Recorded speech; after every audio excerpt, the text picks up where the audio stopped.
십상이다. Well, this is actually a intermediate form. Now, in addition, this form is not super common, to be honest, but it's still good to know. It'll be more useful once you're able to have full Korean conversations. To start with, you can have a verb stem, you attach 기, and then you conjugate ida after 십상. This can be used with both action verbs and descriptive verbs. And this actually comes from the Hanja expression 십상 8구, 십상 8구, which literally means out of 10, 8, 9. So 8 or 9 out of 10. So using 십상 by itself is kind of like just saying out of 10.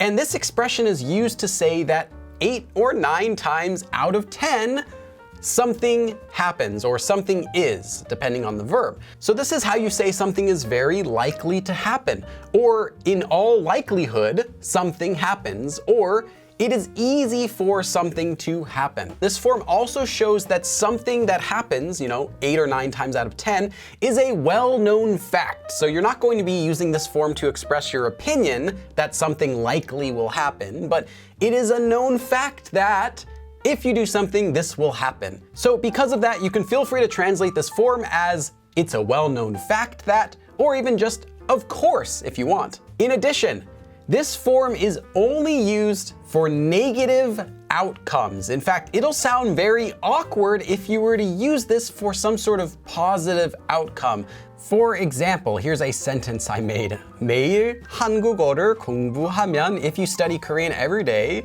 빨리 배우기 십상이에요. You are likely to learn quickly. Well, this would be completely wrong. It would sound unnatural because, as I mentioned, this 십상이다 form is only used with a negative outcome. So you might want to switch it up and say, if you don't study Korean, you will fail your test. So here is a more natural sounding sentence.